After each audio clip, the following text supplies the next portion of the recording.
Personalised nutrition and health has gone from being a bit part player to centre stage in the quest for optimum performance and well-being.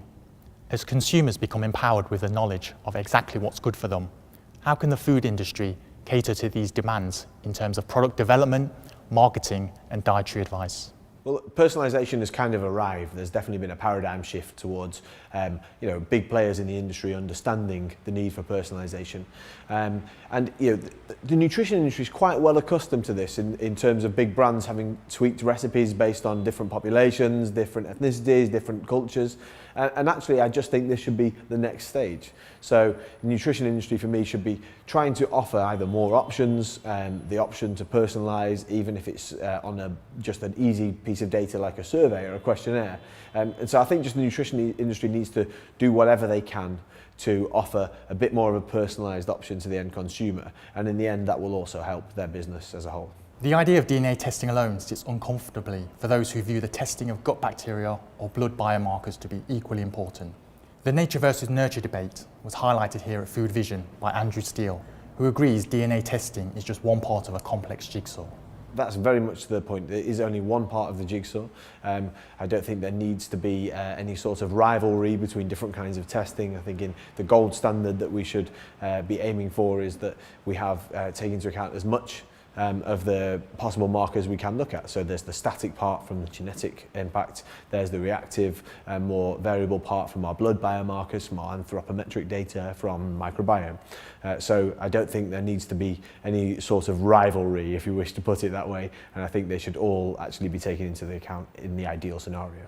Well, we're very good normally in society at taking care of the variable parts. So we're very accustomed to taking a blood test, knowing what our current vitamin levels are and making a change to reach a certain goal there. What we've done before, actually, in somewhat a flawed way, is people have made an assumption on the static part, the genetic part. They said, I think I respond better to this, or he looks like he needs more of this, etc. So all we're doing at DNA Fit is actually bring you some tangible, quantifiable data to that static part, and that should influence everything that you do in the nurture part. So we don't plot nature against nurture. We don't choose one or the other. It's rather this unique interaction between how we're born and what we do. And if you don't know the static part, then you can't make the best educated decisions about the variable part. And that's all we try to do, to help you tweak the environment with more information, including the static genetic data. There's no question that DNA information is useful as a guide to creating health, dietary and nutritional advice. But as we discover the genes that determine rates of lactose intolerance to caffeine breakdown, for example, the idea of an average health outcome is beginning to look a little outdated. One of those factors on how we're born is very interesting in terms of lactose intolerance. There's a gene called the LCT gene, and depending on the variant of that, you're either very good at generating lactase, which is the enzyme which digests lactose, or you're not.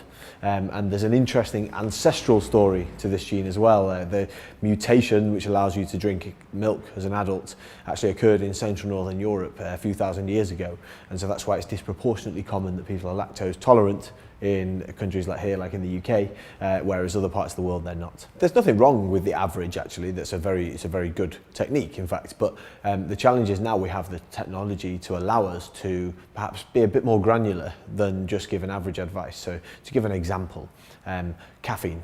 The metabolism of caffeine is controlled, almost about 95% of our metabolism controlled by a gene called the CYP1A2 gene.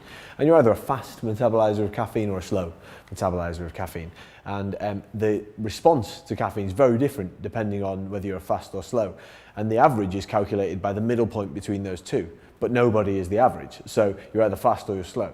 So the average is great. It's a great principle to work off. But what I want to see is how can we better tweak that average, better personalize that average if we have more data, such as genetics, such as other capture methods for personalization.